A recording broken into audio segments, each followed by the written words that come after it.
everybody, MBG here today with a look at this week's White Dwarf. This is issue 29, and yes, as previously rumored, it looks like the Grey Knights are making an appearance for a Codex and new model, or I guess old model re-release sometime next week.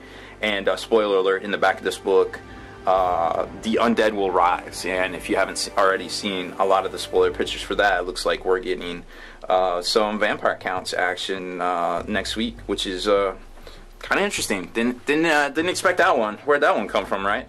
Anyways, so let's talk about this book. Obviously, the Grey Knight Codex is coming out. It's going to be a full hardcover release. It's rumored to have the Inquisitions coming out of it and some of the other stuff that made it great. I imagine, just right off the bat, my personal gut feeling is that we're going to see, we're not going to see vehicles having counting as psychers in the Grey Knight book release. I imagine that the GW is going to try to keep it tight and try to keep psychic as being a little bit more exclusive than what it has been since the release of 7th edition. But I could be proven wrong, and you know, everything could just be in the book, and hey, who knows? But my gut's telling me that, and I imagine since we have a data sheet, data facts slate thing for the Inquisition itself, that we're definitely not going to see him in this book, which is sad, but it's still cool that now we're going to have one single set of rules in one place that we can reference, rather than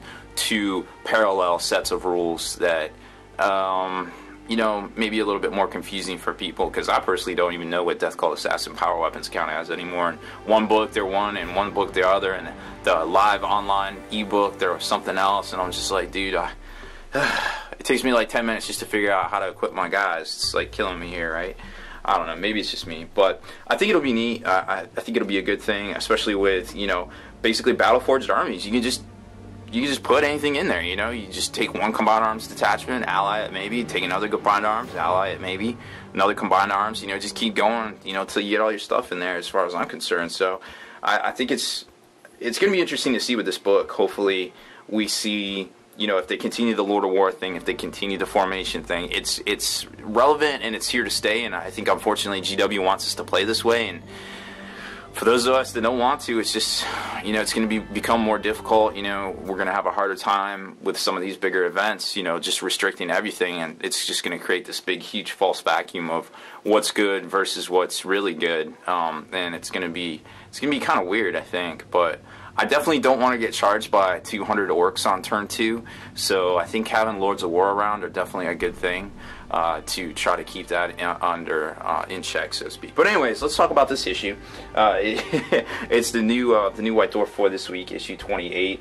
You know, or excuse me, 29. It's just a normal, you know, 32-page book, $4 retail. It's kind of average. There isn't a paint splatter in here. There really isn't a whole bunch about hobbying. We get kind of a battle report that doesn't really say a whole lot about the new book.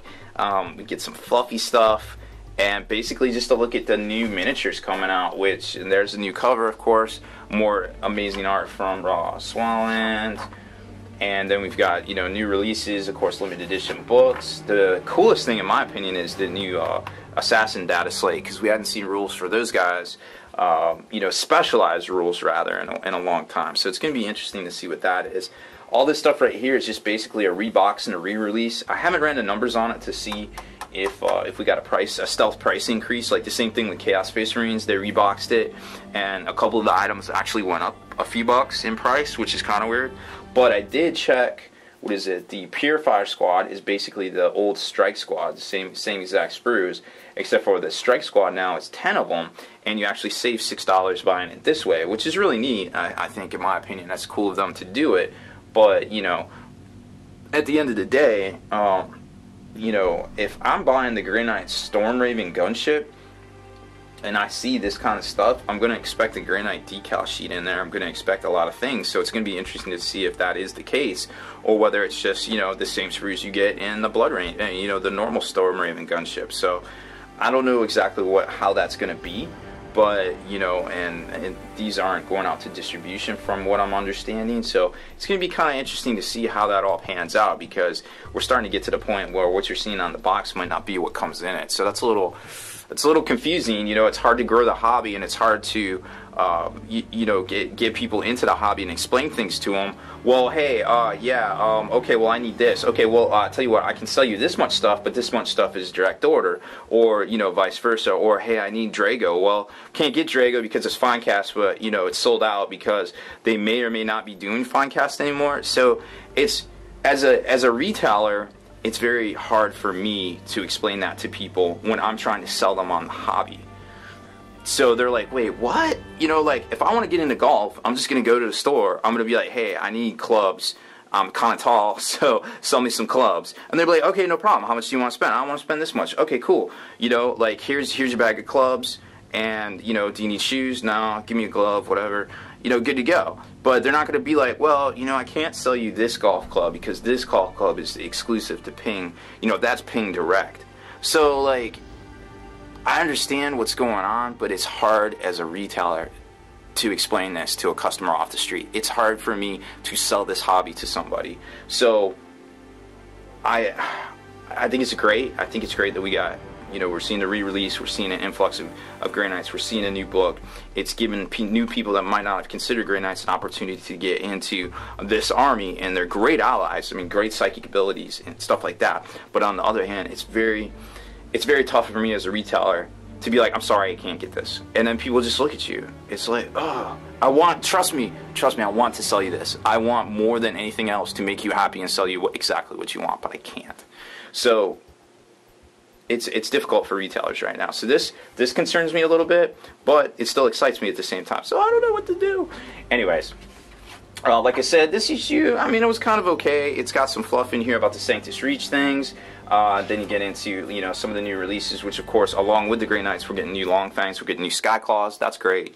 I don't know whether it's just a sprue thrown in there based on the Devastator squad or something like that, but you know, it'll be cool to see nonetheless, because these are all great things to have on the shelf for people. The battle report was 1,666 points of basically Grey Knights versus Demons.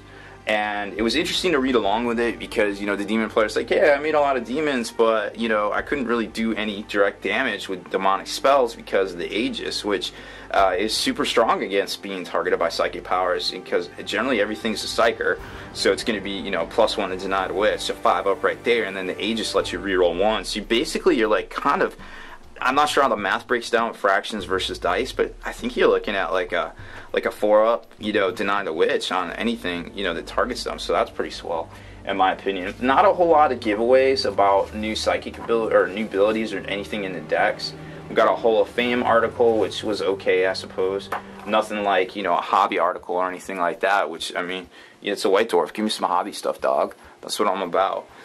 Nemesis Strike Force is a new formation, I guess, that may or may not be in the new book. It's definitely in the White Dwarf, but it doesn't say White Dwarf exclusive.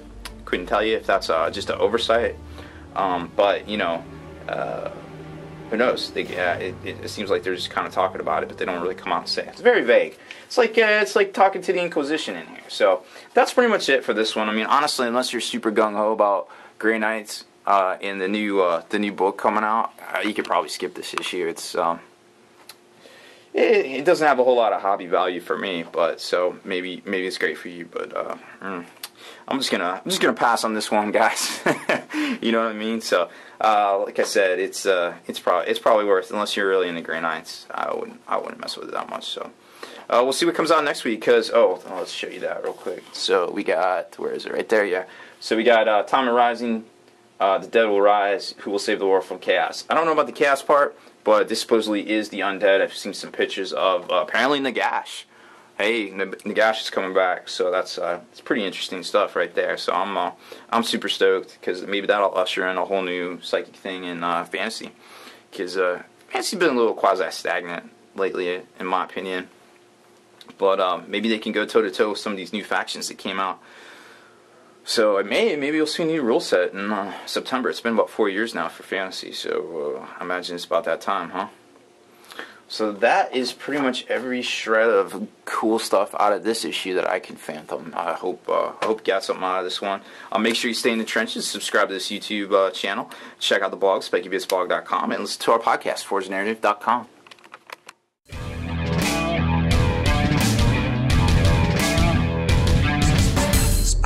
hits.